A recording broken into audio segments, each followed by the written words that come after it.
नमस्कार दोस्तों, आप प्राइम पर देख रहे हैं। आज हमारे साथ है special guest Sanjeev Deswal, detective हैं। बात करते हैं श्रद्धा केस की।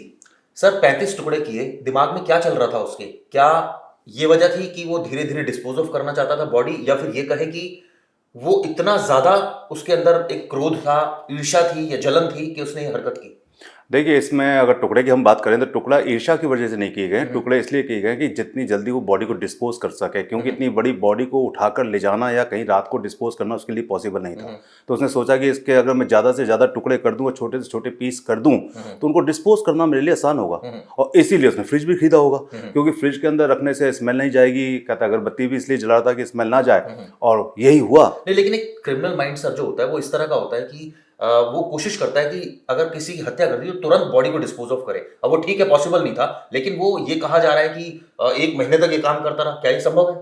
देखिए, जिस लोकेशन पे वो रहता था उस लोकेशन को कल हमने विजिट किया था मीडिया के साथ। तो लोकेशन देखने के बाद मुझे लगता है कि उस लोकेशन में जगह इतनी छोटी है कि वहाँ पे गाड़ी भी बहुत मुश्किल से जा सकती है, फोर व्हीलर ट्रैवल नहीं कर सकता। जब फोर व्हीलर वहाँ नहीं जा सकता तो नेचुरली आप बॉडी को किसी बड़े बॉक्स के अंदर ले जाके किसी गाड़ी के अंदर डिस्पोज करें, ये पॉसिबल वहाँ नहीं था। ठीक है, लेकिन 5 से 6 बार के अंदर बॉडी को डिस्पोज ऑफ करना ही टारगेट रहा होगा क्रिमिनल का, क्योंकि कोई भी क्रिमिनल ये नहीं चाहेगा कि जो बॉडी है वो काफी दिनों तक उसके घर में पड़ी रहे। देखिए, इसमें कोई दो राय नहीं कि हर क्रिमिनल की मेंटालिटी अपनी अलग अलग है। कई लोग अपनी कहते हैं जो भी सर्कमस्टेंसेस है उसके अकॉर्डिंग ही काम करते हैं। जहां जिस जगह पे वो रहता था वहां सर्कमस्टेंस यही कहती है कि उसके लिए शायद यही आसान था कि बॉडी को डिस्पोज कर दें। दूसरी बात, बॉडी कोई भी डिस्पोज ऑफ करने जाएगा, ये अमूमन एक जगह नहीं फेंकेगा बॉडी के पार्ट्स। वो अब क्रिमिनल सेट ऑफ माइंड से अगर बात की जाए तो वो जाएगा दूर दराज, कोई नहर, जो बहती हुई नहर होगी, बड़ी तेजी से चल रही होगी, पानी का बहाव, कोशिश करेगा वहीं फेंक दे सारी, क्योंकि वहां मिलना असंभव है, क्योंकि वो बह जाएगी आगे और ऑब्वियसली जो वहां पानी के जो जानवर है वो खा जाएंगे। तो ये एक बहुत बड़ी पॉसिबिलिटी है। देखिए, पॉसिबिलिटीज बहुत सारी हो सकती हैं कि वो बॉडी को डिस्पोज जंगलों में करे या बॉडी को डिस्पोज ऐसी जगह करे जहां बॉडी मिले ही ना। क्योंकि जंगल में तो मिलने का स्कोप है। नहीं, देखिए, बॉडी जंगल में मिलने का स्कोप काफी कम भी है, क्योंकि जिस जंगल की बात हम कर रहे हैं, जिस जंगल में हम लोगों ने विजिट किया है, वो जंगल 10 किलोमीटर के रेडियस में फैला हुआ है। सबसे बड़ी बात है वहाँ जंगली जानवर भी हैं। अगर आप बॉडी के छोटे छोटे पीस कर देते हैं तो छोटे पीस का मतलब है कि जैसे बताया जा रहा है 35-40 पीसेस, तो इसका मतलब वो छोटे पीसेस 8 से 10 इंच के रहे होंगे। 8 से 10 इंच के पीसेस को अगर एक जानवर भी भूखा उसको ले लेता है तो उसको पूरा ही खा लेगा। तो उस कंडीशन में बॉडी डिस्पोज होना जंगल में मेरे ख्याल से आसान था, और जंगल उसके घर के पास भी था। नहर कहीं या नदी या कहीं भी उसे जाना पड़ता तो उसे काफी दूर जाना पड़ता। दूर जाने से क्या है कि उसका रिस्क फैक्टर बढ़ जाता, क्योंकि अगर आप इतनी दूर ट्रैवल कर रहे हैं, कहीं चेकिंग हो जाए, कोई और बात हो जाए, किसी की बस में जेब काट ली गई, उसकी वजह से उसकी चेकिंग हो गई, या कोई भी वजह से पुलिस ने उसे रोक लिया, तो उसके जो रिस्क फैक्टर बढ़ गए। लेकिन यहाँ रिस्क फैक्टर कम था, क्योंकि घर के 1 किलोमीटर की दूरी पे था। एक चीज ये भी निकल कर आ रही है कि जब ये सब कुछ हुआ तो उसने डेटिंग ऐप से एक और लड़की को बुलाया। उस समय भी फ्रिज के अंदर जो बॉडी के पार्ट्स थे वो शिफ्ट करता था, ये जानकारी। तो सर, क्या उस कंडीशन में, ऑब्वियसली गिल्ट की तो मैं बात नहीं कहूंगा, उसको गिल्ट तो नहीं होगा, लेकिन डर तो रहेगा ना कि कहीं मैं पकड़ा ना जाऊं? देखिए, सोसाइटी में बहुत तरह की पर्सनैलिटीज़ होती हैं। एक हैवान पर्सनैलिटी होती है, राक्षस पर्सनैलिटी होती है। ये तो हैवान पर्सनैलिटी वाली बात हुई कि जिस जगह आप रहते हैं, जिसे आप प्यार करते हैं, उसकी बॉडी को आपने काट पीट के कहते हैं उसमें रखा हुआ, फ्रिज में रखा हुआ, और आप अपनी किसी नई गर्लफ्रेंड को बुलाते हैं और वहाँ पर उसके साथ लाइफ को एंजॉय करते हैं। ये तो एक हैवान की सोच है, और हम इसमें क्या कहें कि ऐसे हैवान के बारे में कि आप वहाँ रह रहे हैं, वहीं अपनी गर्लफ्रेंड के पीछे से वहीं सब कुछ कर रहे हैं। नार्को टेस्ट कुछ मदद करेगा? क्योंकि ये बात हो रही है कि इसमें कोर्ट की परमिशन की जरूरत होती है। क्या नार्को टेस्ट से, क्योंकि हमने देखा आरुषि केस में भी नार्को टेस्ट हुआ था, क्या कुछ ऐसी चीजें निकल कर आएंगी जो अभी तक नहीं बता पा रहा आरोपी? देखिए, नार्को टेस्ट अपनी जगह पे है। नार्को टेस्ट में ऐसी एविडेंसेस मुश्किल से मिलती हैं कि उसने बॉडी को कहाँ फेंका, क्योंकि वो अगर नार्को टेस्ट में बोलता मैंने बॉडी को जंगल में फेंका, तो जंगल तो 10 किलोमीटर के रेडियस में। अगर वो सच भी कह दे इस बात को, तो भी बॉडी को रिकवर करना, बॉडी के पार्ट को रिकवर करना 6 महीने के बाद इज नॉट पॉसिबल। हाँ, अगर आप वहां से 2-4 हड्डियां या 10-15 हड्डियां रिकवर कर लेते हैं तो हु नोस कि वो हड्डियां जानवर की हैं या किसी मानव अवशेष की हैं। ये बात तो 3 से 4 महीने के बाद पता चलेगी, डीएनए की रिपोर्ट के बाद, कि वो बॉडी सच में किसी। ऐसे में सर मैं जानना चाहूंगा वो कौन कौन से एविडेंसेस हैं जो सबसे ज्यादा क्रूशियल रहने वाले हैं इस केस में? देखिए, मैं आपका एक शुरुआत करते हैं बिल्कुल जब केस हुआ, यानी कि पहले तो ये प्रूव करना पड़ेगा कि इनकी दोस्ती थी, ये प्रूव करना पड़ेगा कि इनके बीच में संबंध थे, ये प्रूव करना पड़ेगा ये वहां रह रहे थे, ये प्रूव करना पड़ेगा इनको मारा, इस हथियार से मारा, और उसके बाद का सीक्वेंस। देखिए, अगर हम इस पूरी इन्वेस्टिगेशन को देखें, इस मर्डर को देखें, तो चेन ऑफ एविडेंसेस के अकॉर्डिंग सर्कमस्टेंस एविडेंस तो बहुत है, लेकिन कंक्रीट एविडेंस नहीं है। चेन ऑफ एविडेंस में अगर आप सर्कमस्टेंस एविडेंस देखते हैं तो उसने फ्रिज खरीदा, उसने आरी खरीदी, उसने ऐसी जगह लिया जहां फ्रिज उसने लिया, उस जगह पे फ्रिज को चलाना भी अपने आप में टास्क है, क्योंकि वो कमरा हार्डली 10x12 का कमरा है, जिसके अंदर 300 लीटर का फ्रिज रखने की कोई तुक नहीं है, कोई वजह नहीं है। उस कमरे में उसे एसी लगाना चाहिए था, नहीं लगा हुआ, उसे वहां कूलर लगाना चाहिए था, नहीं लगा, तो वो फ्रिज क्यों खरीदेगा? तो इसका मतलब उसके दिमाग में कुछ था। ठीक है। नेक्स्ट, और सेकेंडली, वो जो मोबाइल पे इंटरनेट, अपने कहते हैं लैपटॉप पे इंटरनेट सर्च करता था, उसके ऊपर वो ऐसी चीजें, ऐसे केमिकल्स ढूंढता था जिससे कि खून के दागों को मिटाया जा सके। ये उसके अगेंस्ट जाती है बातें, ये लॉग बुक से रिकवर की जा सकती हैं। और सबसे बड़ी बात है कि वो जो केमिकल है वो भी कहीं से खरीदा गया होगा, वो भी कहीं से खरीदा गया होगा। तो वो जहां से, जिस दुकान से खरीदा गया होगा, उसकी इंडिविजुअल स्टेटमेंट आएगी कि मैंने इसको बेचा, साथ में आदि उसने खरीदी, ये उसने कहा, कहीं से ना कहीं जिस भी दुकान से खरीदा उस दुकान की भी स्टेटमेंट आएगी कि हाँ इसने मुझसे। तो ये सर्कमस्टेंस एविडेंस है। अब आता है कंक्रीट एविडेंस। कंक्रीट एविडेंस के हमारे पास आज कुछ भी नहीं है। हम फ्रिज की स्टोरी को लेके नहीं बैठ सकते, आरी हमें मिली नहीं है, बॉडी के पार्ट हमें मिले नहीं है, तो खून के दाग हमें मिले नहीं है, तो हम सिर्फ फ्रिज की स्टोरी को लेके बैठे तो वो ओवर रूल हो जाएगी। अगर फ्रिज के अंदर किसी प्रकार का भी दाग नहीं मिला ब्लड का, किसी भी फॉरेंसिक एक्सपर्ट को अगर ब्लड का दाग नहीं मिला जो कि उसकी स्टेटमेंट के अकॉर्डिंग उसने केमिकल से उसको धो दिया है, तो उस कंडीशन में हम फ्रिज की स्टोरी को लेके कोर्ट में इस केस को प्रूव कैसे करेंगे? छोड़ दीजिए, फ्रिज नहीं है, बिल्कुल, इसका मतलब ये थोड़ी कि मारा नहीं है। एग्जैक्टली। अब बात आती है कि फ्रिज लिया, ये सर्कमस्टेंस उसके अगेंस्ट है कि उसने मारा है, इसमें कोई दो राय नहीं होनी चाहिए कि उसने हत्या तो की है। लेकिन सर, कानून प्रिजम्पशन पर नहीं चलता। एग्जैक्टली, अनुमानों पर नहीं चलता कि आपने कह दिया कि वो लास्ट सीन एविडेंस, इसमें सबसे इंपॉर्टेंट है कि आखिरी में उसको दोनों को एक साथ किसने देखा। बिल्कुल। तो इसमें एक बात ये आती है, पुलिस के सामने बहुत बड़े चैलेंजेस हैं। पुलिस के सामने सबसे बड़े चैलेंजेस ये हैं कि आपको बॉडी के पार्ट्स अगर रिकवर नहीं भी होते तो बॉडी के और पार्ट्स के अलावा बॉडी का जो स्कल है, श्रद्धा का जो स्कल है, वो इतना बड़ा पार्ट है कि उसको अगर जानवर खाएंगे तो भी उसको फुली डिस्ट्रॉय नहीं कर सकते।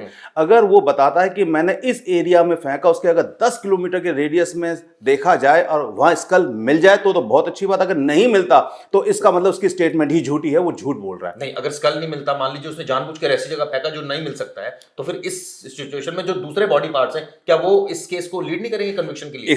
एग्जैक्टली, मैं ये कहता हूं कि जो बॉडी पार्ट्स हैं उससे ज्यादा इंपॉर्टेंट स्कल है, क्योंकि बॉडी पार्ट्स छोटे थे, वो जानवरों ने इधर उधर खा लिए होंगे और छोटे पार्ट्स हैं वो शायद जल्दी ना मिले, लेकिन जो स्कल है उसका साइज बड़ा है, उसको आप जानवर कितने भी खा लें उसको फुली डिस्ट्रॉय नहीं कर सकते।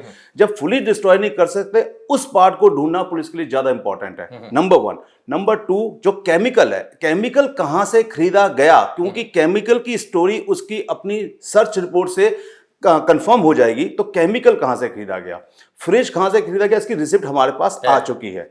अब सबसे एक इंपॉर्टेंट पॉइंट और आता है कि उसने ये बोला कि मैं खाने के ऑर्डर देता था 2 आदमियों के, ठीक है, हत्या करने के बाद। क्या वो एक ऐसी एविडेंस क्रिएट कर रहा था, क्या उसके माइंड में ये चल रहा था कि कल खुदा ना खास्ता अगर मैं पुलिस के द्वारा पकड़ा गया तो पुलिस के द्वारा पकड़ा तो जाऊंगा, इन्वेस्टिगेशन भी होगी, लेकिन मैं वो कंक्रीट एविडेंस, जिसे हम ठोस साक्ष्य कहते हैं। क्या ठोस साक्ष्य? जैसे आप जो बता रहे हैं, ठोस साक्ष्य होते हैं जैसे कि आपके जो कहते हैं घर था उसके अंदर ब्लड के कहीं स्टेन ना मिले, नंबर 1। अगर 6 महीना है तो हो सकता है ना मिले, वो तो फोरेंसिक एक्सपर्ट जानेंगे। अगर उसने इतने पहले मर्डर किए, इतने टाइम पहले, तो ये प्रोबेबिलिटी है कि नहीं मिले, इसमें नहीं, इसमें कोई दो राय नहीं है कि 6 महीने क्या 1 साल के बावजूद भी अगर बॉडी को वहां काटा गया और उसको साफ अच्छी तरह जगह को नहीं किया गया तो बॉडी के जो ब्लड स्टेन्स है किसी कॉर्नर में, किसी कोने पे, किसी कपड़े में मिल सकते हैं। ये तो एक्सपर्ट आप भी नहीं है, मैं भी नहीं है, तो फोरेंसिक एक्सपर्ट बताएगा मिलेंगे। एग्जैक्टली, वो इसलिए नहीं मिलेंगे क्योंकि मिलने की संभावना काफी कम है, क्योंकि उसकी स्टेटमेंट के अकॉर्डिंग उसने केमिकल खरीदा, उससे कई बार जगह को धोया और केमिकल के स्टेन्स एसएफएल को मिल रहे हैं, कहते हैं अपना फोरेंसिक एक्सपर्ट्स को मिल रहे हैं। तो इससे बात क्लियर हो जाती है कि उसने केमिकल तो खरीदा। अब आप केमिकल भी खरीदते हैं, आप फ्रिज भी खरीदते हैं, फ्रिज की वहां रिक्वायरमेंट नहीं है, केमिकल की आपको रिक्वायरमेंट नहीं है, ऐसे में तो आरी आप क्यों खरीदते हैं? आरी की आपको कोई रिक्वायरमेंट नहीं, आपका कोई बिजनेस ऐसा नहीं है, तो कई सारे ऐसे अगेंस्ट सर्कमस्टांसेस जा ये रहे हैं। सब सर्कमस्टेंस एविडेंस है, लेकिन कंक्रीट एविडेंस में स्कल नहीं मिल रहा हमें सेकंडली लेकिन वहां कई पे बार सर सुप्रीम कोर्ट ने कहा है कि अगर डायरेक्ट एविडेंस नहीं है तो ऐसा तो नहीं है कि कन्विक्शन लीड नहीं होती। अगर ये आपने बहुत वैलिड पॉइंट बताया, कई सारी चीजें ऐसी जो अगेंस्ट में जा रही है। आपने केमिकल को खरीदा, आपने फ्रिज को खरीदा, आप जो है वो आरी को क्यों खरीदा, आरी को खरीदा, आप जो है सीसीटीवी में हो सकता है कोई ऐसी इमेज मिल जाए जिसमें वो जाता हुआ नजर आ जाए। ये तो देखिए सीसीटीवी इमेज इसलिए नहीं मिल सकती क्योंकि 6 महीने पुराना केस है और सीसीटीवी की जो फुटेज है वो ओवरराइट 10 बार हो चुकी है, 2 बार होती है तो मिल जाती है, 2-3 बार होती है ना ओवरराइट तो मिल जाती है, लेकिन 10-15 बार अगर ओवरराइट हो चुकी है हर महीने ओवरराइट, चलिए ये तो फॉरेंसिक, ये तो एक्सपर्ट्स ही बताएंगे, हो सकता है वो रिट्रीव भी कर ले, कोई बड़ी बात नहीं है आजकल। नहीं, एक लॉजिक है हर चीज का कि कितना आप कहते हैं रिट्रीव कर सकते हैं, एक बात 3 से 4 लेयर्स रिट्रीव हो सकती हैं, 10 से 15 नीचे की लेयर्स रिट्रीव नहीं हो सकती। कोई ऐसा चश्मदीद नहीं है जिसने उसको काटते हुए, जिसने उसको फेंकते हुए देखा हो। तो देखिए ऐसे ये तो ब्लाइंड मर्डर है, आप घर के अंदर कर रहे हैं, 99% जो कत्ल होते हैं वो ब्लाइंड मर्डर्स ही होते हैं, और वो सर्कमस्टेंस के साथ, देखिए सर्कमस्टेंस एविडेंस बहुत क्रूशियल होती है, बहुत इंपॉर्टेंट होती है, लेकिन उसके साथ जब एक ठोस साक्ष्य मिल जाए, एक भी ठोस, मान लीजिए बॉडी का एक पार्ट रिकवर हो गया और डीएनए से कंफर्म हो गया, जंगल में बॉडी के पार्ट्स जैसे 13 पार्ट्स रिकवर हुए, उनकी जांच हुई, वो मैच हो गए, फिर तो केस ओपन हो गया, क्लियर है। फिर तो 100% कन्विक्शन है, क्योंकि वहां तक कैसे उसके पार्ट्स कैसे आए वहां तक, फिर ये प्रूव करना पड़ेगा कि वो ये गया था, इसने मारा और इसने वहां फेंका, ये प्रूव करना पड़ेगा। देखो पार्ट्स वहां मिलना और उसकी स्टेटमेंट के साथ इसको कंफर्म करना, और उसके बाद जितने भी सर्कमस्टेंस एविडेंस थे वो सब के सब चेन ऑफ एविडेंस बन जाएंगे, क्योंकि ये अगेंस्ट में सारी चीजें भी जाएंगी ना। आपने फ्रिज को खरीदा, आपने आरी को खरीदा, एग्जैक्टली केमिकल को खरीदा, बॉडी की वहां क्यों मिली, बिल्कुल आपके साथ देखा गया, क्योंकि लास्ट सीन सर इसमें मानते हैं बहुत इंपॉर्टेंट होगा कि लास्ट बार दोनों को किसने एक साथ देखा, क्योंकि वो ये प्रूव करेगा कि यहाँ वो लड़की थी उस समय। देखिए लास्ट सीन में ऐसा है कि वो जो जिस तरीके का घर है वहां पे किसी के घर से किसी को कोई मतलब नहीं, सब किराएदार रहते हैं, और सबसे बड़ी बात है कोई ऐसा मकान मालिक बोले नहीं मैंने इनको देखा था 1 हफ्ते पहले, उसकी देखिए 6 महीने पुरानी बात को एक मकान मालिक या किराएदार बोलता है, किराएदार वहां पे इतने लिटरेट किराएदार या ऐसी सोसाइटी नहीं है जिसके कहते हैं बयानों की बहुत ही ज्यादा कदर की जा सके, कि कोई ये कहते हैं रिक्शा चलाने वाला कोई इस टाइप का बोल दे कि हाँ मैंने भी देखा था, वो वैलिड नहीं है। वैलिड है कि क्या उसका मोबाइल ऑफ हो गया था, क्या उसके मोबाइल को ये यूज कर रहा था, क्या जब वो रात को बॉडी पार्ट्स को कहते हैं फेंकने जाता था तो क्या उसकी लोकेशन कुछ उस एरिया में कभी भी मिली, क्या वो जब श्रद्धा का कत्ल उसने किया, क्योंकि मुझे ऐसा लगता है कातिल 3 तरह के होते हैं, कातिल कई तरीके होते हैं लेकिन उसमें जो मुख्य होते हैं 3 तरह के होते हैं। एक कातिल वो जिसने कत्ल किया और क्राइम सीन से भाग गया, दूसरा कातिल वो जिसने कत्ल किया सबूतों को मिटाने की कोशिश की, और तीसरा कातिल वो होता है जिसने कत्ल किया सबूत को मिटाने की कोशिश की और उसने एक प्लान बी बनाया कि अगर मैं कभी भी पकड़ा गया तो मैं प्लान बी पे काम करूंगा, मैं ठोस एविडेंस किसी कीमत पे पुलिस को नहीं दूंगा। एक बेसिक चीज होती है, और ये तीसरे ठोस पॉइंट है। आपने कहा जंगल बहुत बड़ा पॉइंट है, वहां तो जानवर खा सकते हैं और वहां कुछ मिल भी नहीं सकता, लेकिन जहां तक आपने बात की स्कल की, क्या ये संभव है कि उसने स्कल ऐसी जगह फेंका हो, फॉर एग्जांपल अगर बहती नहर में या नदी में या यमुना में या कोई ऐसी जगह गंगा में जहां हम देखते हैं वहां फेंक दियो तेज बहाव में, फिर कैसे मिलेगा? तब मैं यही समझूंगा कि जैसा मैं सोचता आ रहा हूं कि ये आफताब जो तीसरे तरीके का कातिल है कि कत्ल करेगा सबूत मिटाएगा और उसके बाद एक प्लानिंग करेगा कि कानून के तहत मुझे सजा ना हो, इसलिए वो पुलिस को मिसगाइड करेगा। चलिए अब मैं इसमें भी काट करता हूं, स्कल नहीं मिला, बॉडी पार्ट्स मिलके बहुत है, हाँ तो फिर आप स्कल की बात क्यों कर रहे हो? स्कल की बात मैं इसलिए कर रहा हूं कि बॉडी पार्ट और स्कल दोनों को पुलिस अगर प्रेशर से ढूंढे तो स्कल मिलने के चांस ज्यादा हैं, क्योंकि स्कल एक बड़ा पार्ट है। मान ली, लेकिन ऐसा तो नहीं है कि स्कल अगर नहीं मिला नहीं मिला तो फिर तो कोई फर्क नहीं पड़ता, बॉडी का कोई भी पार्ट मिल जाए, कोई भी पार्ट मिल जाए। हमने 13 रिकवर कर लिया। देखिए जो पुलिस कह रही है इसमें कोई दो राय नहीं कि इन्वेस्टिगेशन हो रही है और उसकी स्टेटमेंट के ऊपर ऐसा लगता है कई बार कि आफ्ताब लीड कर रहा है पुलिस को कि जी मैंने ये कत्ल किया और यहाँ ढूंढ लो, तो उन्होंने वहां ढूंढ लिया।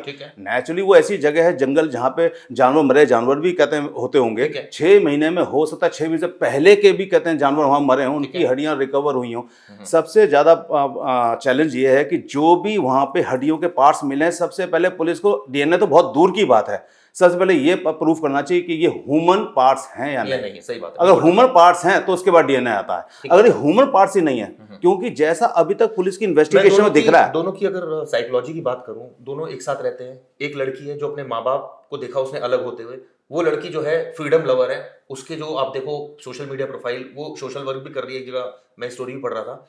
एक लड़का जो अपने माँ बाप की भी मदद करता है, एक टाइम पर घर को शिफ्ट कराने में आफ्ताब ने मदद की, दोनों साथ आ जाते हैं 2019 में। और उसके बाद अचानक ये सिचुएशन होती है कि वो शादी का प्रेशर डाल रही है, या आपको लगता है कि जब दोनों अकेले रह रहे थे तो बहुत सारे और प्रेशर डेवलप हो गए थे, दालचीनी का भाव पता लग गया था उनको कि क्या होता है देखिए जिंदगी जीना होता क्या क्या होता है, लिविंग रिलेशनशिप के अंदर इस देश के अंदर पिछले 10 साल में देखा गया है कि लिविंग रिलेशंस में आदमी एक दूसरे के जब बहुत करीब रहता है तो उसकी बहुत से नेगेटिव पॉइंट्स को भी देख लेता सही है, बात है। और नेगेटिव पॉइंट देखने के बाद शादी का जो विचार होता है वो खत्म हो जाता है, बिल्कुल। क्योंकि वो जो कहते हैं ना दोनों के बीच में जो एक रस है वो खत्म हो चुका ठीक है। होता है। तो उस कंडीशन में जब शादी के लिए एक आदमी हटता है, देखिए लड़की को तो सिक्योरिटी चाहिए ही ठीक चाहिए, है। तो मैरिज उसके लिए एक सिक्योरिटी ठीक है। होती है, इमोशनल एक सिक्योरिटी होती है, उस वजह से वो प्रेशर ज्यादा डालती है ठीक हमेशा है। लड़कियां। ठीक है। इसलिए लड़कियां इस देश के अंदर लिविंग रिलेशन के अंदर देखा होगा ज्यादातर रेप केस कहते ठीक है। हैं डालती हैं ओके, कि भाई ओके। हमारे साथ इतने दिन से रेप किया उसने। तो इस केस में भी ऐसा ही हुआ कि श्रद्धा ने प्रेशर बनाया होगा, और प्रेशर बनाना भी चाहिए था, उसका वो हक भी था, लेकिन यहाँ पे आफ्ताब ने गलत किया, एक हैवान की तरह जो हरकतें की, क्योंकि मर्डर करने के बाद पकड़े जाने से पहले बीच में उसने जितने एक्ट किए ना वो बहुत स्मार्ट एक्ट है। लड़की ने, आप देखिए कि अपने घर में भी रिश्ते टूटते हुए देखे, अपने माँ बाप को अलग अलग देखा, वो अलग अलग रह रहे थे। तो और जब उससे 25 साल की उम्र हुई तो उससे माँ बाप ने पूछा नहीं, लिव इन नहीं, क्योंकि एक तो कम्युनिटी का भी असर था, बिल्कुल। Different community. तो उस कंडीशन में आकर माँ बाप को तो ये लगा कि भैया नहीं मान रही हमारी लड़की, तो ठीक है नहीं माने, इसकी जिंदगी अपने आप जिए। और लड़की ने भी कह दिया भाई मैं अपनी जिंदगी अपने आप जीना चाहती हूँ, आप मुझे मेरी लाइफ में इंटरवीन नहीं करें। तो क्या ये फैमिली में ईगो टसल भी था? देखिए इसमें दो बातें हैं। एक तो हमारा कानून बड़ा क्लियर है कि आप बालिग हो गए हैं तो आपका कोई प्रेशर नहीं है। अब माँ बाप प्रेशर बनाए तो बनाए किस पे? बेटी अपने कानून को जानती है, वो अपने कहते हैं लीगल पॉइंट्स को उठाती है। तो इसलिए ये कहना कि कोई और वजह रही हो, नहीं, लड़की अपनी लाइफ को जीना चाहती थी, लड़की को लड़का पसंद था, अलग क्लास का था, क्या फर्क पड़ता है लड़की के, लेकिन माँ बाप के लिए फर्क पड़ता है। हम लोग कहते हैं ना कि भाई शादी होगी तब पता लगेगा। एग्जैक्टली। या जब अकेले रहोगे ना तब पता चलेगा, साथ रह रहे हो, अकेले रहोगे तब पता लगेगा। क्या ये दोनों बातें यहाँ फिट हो रही है? यहाँ पे इसलिए फिट हो रही है क्योंकि जब आप उस कमरे को देखोगे जहां उस कमरे में रहते थे, एक चद्दर सी बिछी हुई है, कपड़े, मतलब वो बड़ा ही ना इतना सिंपल लिविंग स्टैंडर्ड है जैसे कि कोई मजदूर लोग रहते हैं। ठीक है। ऐसा नहीं है बड़ा कोई लिवाइश नहीं है, और जबकि उनकी फैमिली, उनका जीवन अच्छा होना चाहिए था। तो नेचुरली वहां पे आटे सबका भाव पता चल जाता है, और वहां पे आदमी को अपने सपने टूटते महसूस होते हैं कि शायद हमने कोई फैसले गलत कर लिए हैं। हो सकता है कि ये उस में से निकलना चाहता था, उस रिलेशन में से निकलना चाहता था, श्रद्धा निकलना चाहती थी। आपने देखा संजीव देसवाल साहब ने पूरे डिटेल में समझाया। आपके क्या कमेंट्स हैं इस वीडियो पर? भरपूर कमेंट्स कीजिएगा, और कुछ और आपको लगता है कि इस बारे में कुछ और बात की जा सकती है, कुछ और ऐसे एस्पेक्ट जो हम डिस्कस नहीं कर सके वो भी हम डिस्कस करें। फिलहाल के लिए शुक्रिया दोस्तों।